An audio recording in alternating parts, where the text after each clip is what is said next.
Salut tout le monde. Aujourd'hui, je fais une petite capsule sur la chasse aux coyotes. Ça fait plusieurs personnes qui viennent me parler pour la chasse aux coyotes, demander quelques conseils.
Sur la chasse aux coyotes, ça fait plusieurs personnes qui viennent poser des questions là-dessus, fait que j'ai décidé de faire une petite vidéo.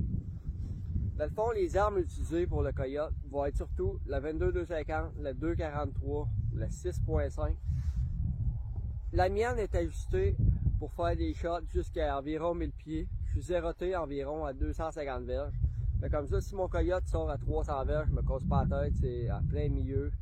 Merci, bonsoir, les lumières vont s'éteindre. Côté call, j'utilise les calls de CP Conception. J'utilise aussi un Fox Pro, nouvellement, justement. C'est la première fois que je l'ai aujourd'hui. Je l'adore. Les sons sont très bons. Pour les calls, la façon que je fonctionne, c'est que je vais caller environ de 20 à 30 secondes de call pour environ 10 minutes de pause.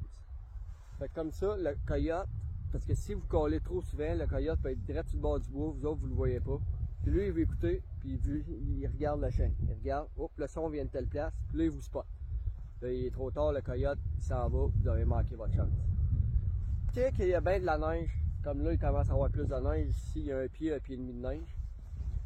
Les places que je vais surtout watcher vont être des places comme une plantation, va avoir moins de neige, les coyotes vont beaucoup se promener là-dedans. Les ruisseaux vont être des places où les coyotes vont beaucoup se promener. Les coulées aussi. Si vous chassez d'un champ, je vous le dis, mettez-vous toujours pour voir les coulées. Très souvent, les coyotes vont emprunter ça. Je me suis fait pogner quand même assez souvent au début. Je watchais pas bien les coulées, ou je me mettais un peu plus haut pour voir beaucoup loin. Mais les coyotes, ils arrivaient direct dans la coulée, puis je me faisais pogner. Après ça, côté vent, très important d'avoir le vent de face. De côté, ça peut être pas si pire aussi. Après ça, ce que vous devez faire pour la chasse au coyote, une bonne prospection, toujours. Si vous arrivez, mettons, le soir, ou ben peu importe, vous allez regarder, ok, il y a des traces, les traces s'en vont par là. Allez-vous pas vous placer de ce côté-là le lendemain, ça sert à rien. Mettez-vous un petit peu plus en retraite de l'autre côté. Fait que si vous allez coller, vous savez que le coyote va arriver de ce côté-là. Si vous n'avez pas le vent de votre faveur, allez tout simplement pas dans ce champ-là ou essayez de vous placer d'une autre façon. Fait que de même, ça va maximiser vos chances. Après ça, côté décoil, j'en utilise, mais pas beaucoup, je vous dirais. Si je l'utilise, ça va être le premier champ que je vais faire le matin. Comme ça, on va arriver plus à la noirceur dans le champ. Pour pouvoir aller placer mon décoil. Parce que sinon, en tout cas pour ma part, j'aime pas ça. Parce que si je suis placé, d'un exemple, je suis caché sur le bord du bois. Puis là, je vais aller mettre mon décoil. Je vais aller le mettre à 300-400 pieds de moi. Ben, il va falloir que j'aille dans le champ, aller le placer. Puis là, je trippe pas tant parce que j'ai peur qu'il y ait un coyote qui soit dans les environs. Puis là, il me spot. Fait que je l'utilise, mais juste le premier champ que je vais faire. Maintenant, il y a 3 chasses qu'on peut faire au coyote. Dans le fond, vous pouvez chasser directement sur appel. Vous pouvez chasser sur une bait. Une bait, moi j'en ai une. Tu commences assez tôt en saison pour faire ta bait. Tu peux mettre des carcasses, de la viande, surtout si tu vas dans les boucheries, là. Normalement, les bouchers, ça va leur faire plaisir de vous donner les retailles. Sinon, beaucoup de chasseurs, qu'est-ce qu'ils font? C'est que le matin, ils vont faire un champ, 2 champs, tu te rappelles. Après ça, ils vont se promener dans les rangs. Ils vont regarder, oups, il y a des traces de coyotes qui traversent. Ça va de tel côté ou de l'autre côté. Les traces sont assez fraîches. Qu'est-ce que je vais faire? C'est que je m'en ai demandé la permission à l'agriculteur, à moins que tu aies déjà la permission d'aller dans ce champ-là. Le coyote, ça va par là, ok, je vais aller me placer par l'autre bord. M'attendre, il va s'emmener ou bien il va commencer à coller. Le coyote va s'emmener, puis là, bang, on va le pincer de même. Ça, c'est un autre type de chasse ici qui est quand même assez connu. Qu'est-ce qu'il y a d'autre ici? Je vous dirais qu'est-ce que j'utilise moi pour la chasse au coyote. Premièrement, j'ai mon arme. Comme là, vous voyez que là, il y a de la neige. Fait que là, c'est pas un gros manteau. C'est juste comme une petite toile commandée sur Amazon. Ça fait un job en masse, en masse, en masse. J'ai ma tuque blanche. Après ça, j'ai aussi un petit rangefinder qui pointe jusqu'à 750 verges. Je vous dirais, pendant la chasse, je l'utilise pas vraiment. Je suis arrivé le matin, on va regarder, ok, telle place, telle place, telle place, et telle distance. Après ça, j'ai mes jumelles. Mes jumelles, ça, je les utilise quand même assez pour checker les bords de bois, là, très très très important. On veut vraiment, ce qu'on veut au coyote, c'est, si tu regardes, on veut pas arriver, mettons, avec notre arme, on regarde, on regarde, on regarde. Là, on fait beaucoup trop de mouvements, les coyotes peuvent nous spotter direct là. Après ça, nouvellement, qu'est-ce que je me suis acheté? Je vous montre. Acheté chez La Tulipe, un petit banc de même, très confortable, vous voyez, regarde.